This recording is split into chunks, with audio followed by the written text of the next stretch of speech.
Do Trump supporters realize how lame JD Vance actually is? Democrats say everything's racist.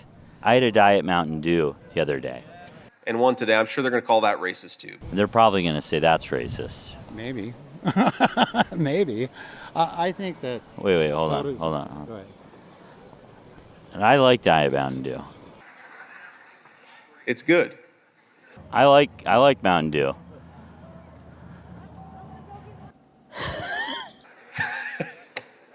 I love you guys. I love you guys. Yeah, I don't know what I'm not sure if I got the joke or not. That was a play on when he was giving that speech and he was trying to riff, and then he said that Democrats are going to say that Mountain Dew is racist. The guy's got zero charisma. And you got to think, didn't he have any other choices that were better for his VP pick? Trump supporters certainly thought there were better choices. Who would you like to see be his running mate? I would love to see Marjorie Taylor Greene, but it has to be somebody, just like you said, that's capable in case something happens. Do you think they're going to stop attacking him when he gets elected? He's going to win this election. Do you think the attacks are going to stop? Absolutely not. They're going to get worse. So just in case something happens, we need somebody that's very capable. Tim Scott is capable. What about Nikki Haley? Absolutely not. Anybody that's getting money from the Democratic Party to run their campaign, get out. Get out. And I would absolutely love to see Tucker Carlson.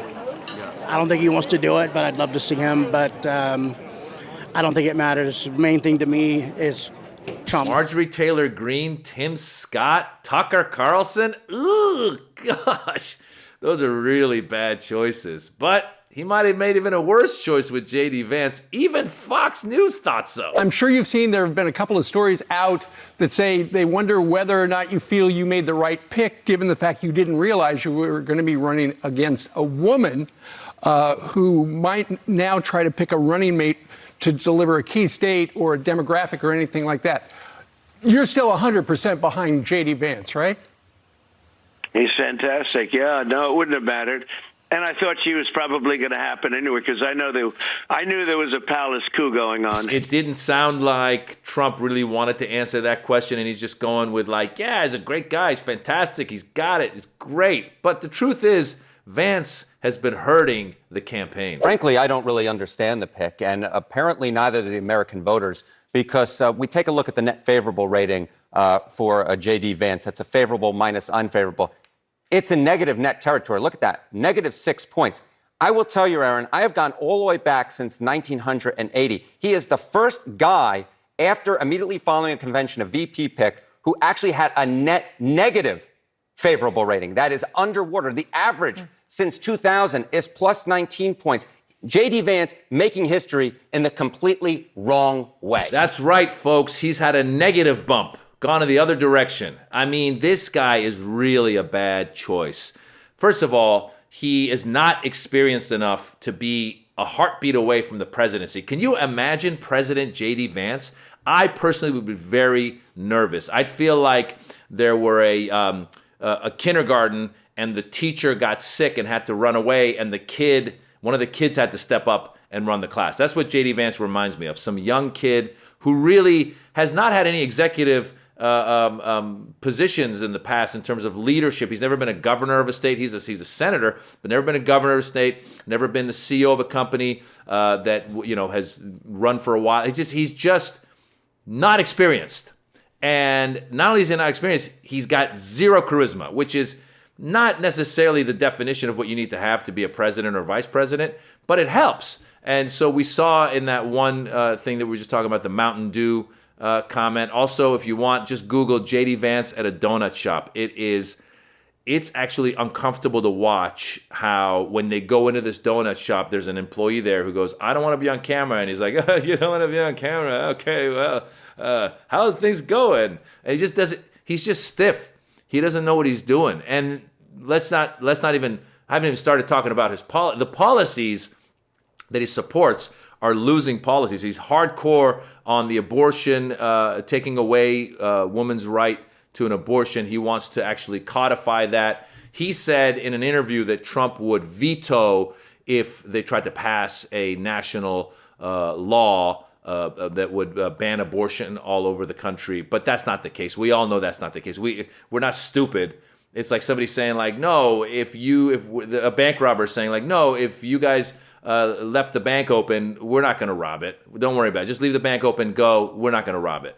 That's basically what he's saying, because he's hardcore. He's hardcore anti-woman's right to choose.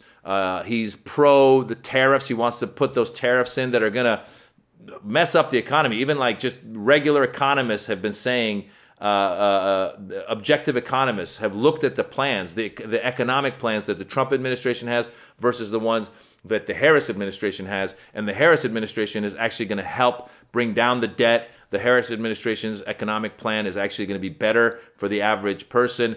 Trump's idea of putting tariffs on all these goods, and he claims that, oh, the countries will just pay the tariffs. The countries don't pay the tariffs. The tariffs come to you and me. That's what happens. So tariffs are not a great economic plan, but that's JD Vance for you. JD Vance really is an unpopular person. All the stuff he said about single cat ladies, and then he doubled down. He came out and he said that teachers without children are not good teachers. I mean, he just keeps putting his foot in his mouth. And by the way, he did so many podcasts because he is younger. He's one of these politicians who kept going on podcasts. So there's so much information and quotes and data that people can pull up on him. Once a week, they can just put something else that's bad that he put out there. Matter of fact, if Marjorie Taylor Greene had run, it might have been very similar, because she's another person who keeps going on shows and just yapping. So JD Vance is kind of like a male version of Marjorie Taylor Greene, who does not do cross fitness, which is what Marjorie Taylor Greene does. So ultimately, Trump picked a bad VP pick because he's not really bringing much to Trump. That's the other thing you got to think about. Kamala Harris picking Tim Walz at least brought something to the Kamala Harris ticket. Tim Walz can help deliver those states in the middle of the country. He's the governor of Minnesota, so he can help with Wisconsin, Michigan, Pennsylvania, places that he can help with, and he's needed. And by the way, Tim Walz, talk about charisma, opposite of JD Vance. Like if you had a math equation, you'd have Tim Walz here, and then you would have is equal with the cross is totally unequal to JD Vance, because he's greater than JD Vance, because he's a great VP pick. We've seen the charisma, the ability to connect with people, and that's who he is, by the way. You can't teach this to anybody. Tim Walz is at heart a good person who cares for people. He was a coach. He was a teacher. He was in the military. They tried to attack his military service. JD Vance, that shows you what a bad person this is. If you're in the military, there should at least be some brotherhood within the military where you go, I'm not going to criticize you, unless if the person actually did something bad. Now, JD Vance, what he did was he took Tim Walz's military service and he twisted it. He said that Tim Walz, who'd been in the Army Reserves for, I think, 24 years or so, he said, oh, Tim Walz left the Army Reserves when he found out that his platoon was going to be sent to Iraq, which is not the case. Tim Walz actually decided to leave the military after all of those years of service. He had the right to leave. He decided to leave to go and be of service in government. And then a few months later, the group that he was serving with got sent to Iraq. So he tried to twist that, which upset a lot of people in the military. So that, again, goes to show you what kind of person JD Vance is. JD Vance, at heart, is probably not a good person, from what I've seen at least. I hate even saying that about anybody, because I ultimately feel that most people feel they're doing good. But this guy does not seem to be somebody who's got a sympathetic or empathetic heart. He said that the no-fault divorce, he says, is at the heart of splitting up American families. Now, for those of you who don't know what no-fault divorce is if someone's in a marriage and they go, I want out of this marriage, they can go and get out of it. And that usually plays into the hands of a woman who might be getting abused and wants to get out of an abusive relationship. She can get out of it.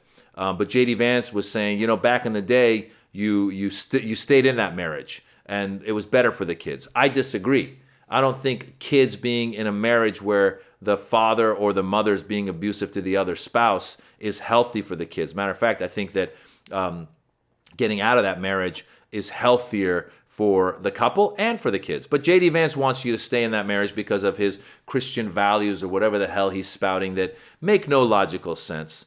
So ultimately, Donald Trump, congratulations, you picked another winner. And who knows? Who knows if JD Vance will even last? There should be, I wonder if there's a betting line in Vegas where you could bet that JD Vance will be gone before the election. I'd put $100 on it. Donald Trump fires people left and right. His administration was the most volatile administration in presidential history. Nobody wants to work for him. A lot of people that worked for him actually have not endorsed him or will not endorse him. He tried killing his previous vice president. So the truth is, I'm starting to feel bad for JD Vance. You should not have agreed to work for this guy because it will end bad for you. I don't know how, but maybe your career will be ruined. Everyone who's kissed the ring of Donald Trump has gone down in some way. They end up in prison. They end up bankrupt. They end up like Rudy Giuliani, disbarred, disgraced. So who knows where JD Vance's future is going, but I don't think it's going to be good. Listen, I'm comedian Maz Jobrani. I've got a special on YouTube. It's called The Birds and the Bees. I want you to check it out. It's free. If you like it, tell your friends. If you don't like it, tell JD Vance.